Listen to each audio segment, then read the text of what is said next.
Brother ఏంటి ఇక్కడ ఈ గుంటూరు పార్లమెంట్ లో ఈసారి గెలిపేవారు ఇక్కడ జనసేన తెలుగుదేశం బీజేపీ ఉమ్మడి అభ్యర్థిగా పెమ్మసాని చంద్రశేఖర్ గారు పోటీ చేస్తున్నారు. అలాగే వైసీపీ నుంచి కిలార్ రోషే గారు పోటీ చేస్తున్నారు. మరి వీరిద్దరిలో ఈసారి ఇక్కడ ఎవరు గెలుపుండే అవకాశం ఉందంటారు? 100% పెమ్మసాని గారిది. ఎందుకు పెమ్మసాని గారే గెలిచే అవకాశం ఉందంటారు? అతను చదువుకున్న వ్యక్తి, ఉన్నతమైన పదవుల నుంచి వచ్చిన వ్యక్తి అతను. అతనికి తిరుగులేదు. ఇంకా ఎవరు అందరు భయపడుతున్నారు అతనికి, అపోజిషన్ పార్టీలు నిలబడాలంటే.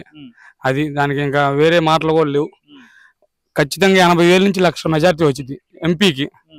అది ఇక్కడ మరి కిలార్ రోషే గారు ఏం గెలిచే అవకాశం ఉండదంటారు? కిలార్ రోషే పరంగా, క్యాస్ట్ పరంగా అయితే దండలు వేస్తాము, పూలు చల్లుతాం, బాగా చూసుకుంటాం. క్యాస్ట్ పరంగా మాకు క్యాస్ట్ కాదు కావాల్సింది, మాకు పార్టీ హైకమాండ్ కావాలి. మాకు మా బతుకులన్నీ మారుతాయి, ఇబ్బంది ఏం లేదు. పెమ్మసాని గారిదే విజయం.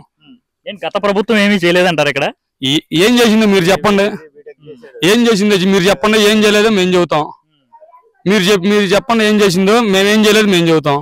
అది అంతవరకు. సంక్షేమ పథకాలు అనేది తీసుకొచ్చే ఉంది కదా, ఎవడు వచ్చినా ఎత్తారు సంక్షేమ పథకాలు. లీడ్ ఇచ్చేది ఏముంది? అది నువ్వు వచ్చినా ఎత్తావు, నేను వచ్చినా ఎత్తాను. అది మా డబ్బులు మాకు ఇస్తున్నారు, అది నువ్వు వచ్చినా ఎత్తావు. ఇప్పుడు కాంగ్రెస్ షర్మిలా వచ్చినా ఇచ్చిద్ది, లోక్సత్తా వాళ్ళు వచ్చినా ఎత్తారు, ఎవరు వచ్చినా ఎత్తారు. కాకపోతే ఈ నిరుద్యోగ భృతి మెయిన్. మన రాష్ట్రంలో నిరుద్యోగ భృతి ఉంది, అది ఎవరు పట్టించుకోలేదు. మన రాష్ట్రం బతుకుతుందల్లా వైన్స్ పరంగా, లెక్కర్ పరంగా బతుకుతుంది. అది ఇసుక మాఫియా, లెక్కర్ మాఫియా, ఈ రెండింటి మీద బతుకుతుంది. అది మెయిన్. అవన్నీ మారిపోవాలని చెప్పేసి ఇప్పుడు పెమ్మసాని గారిని తీసుకొచ్చారు. గుంటూరు జిల్లాకు మగోడిని దింపారు టీడీపీ వాళ్ళు. నెంబర్ 1, ఇబ్బంది ఏం లేదు, గెలిచేది ఆయనే. అది అయితే మరి నాదెండ్ల మనోహర్ గారికి ఎలా ఉండే అవకాశం? ఖచ్చితంగా 10,000 మెజార్టీతో ఒడ్డును పడతాడు. 70,000, 40,000, 50,000 అనేది ఉత్తమాట, కానీ 10,000 మెజార్టీతోనో ఒడ్డును పడతాడు కంపల్సరీ. అది కంపల్సరీ షూరిటీ. అది మేము రాసిస్తాము.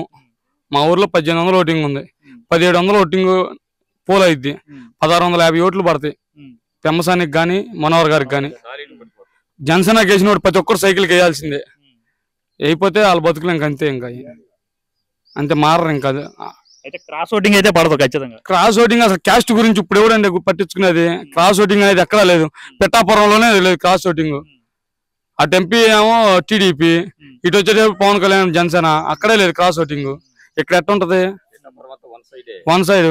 ఇంక ఇబ్బంది ఏం లేదు. గ్లాసు సైకిల్, అభ్యర్థితో సంబంధం లేదు, మాకు గుర్తులు మెయిన్.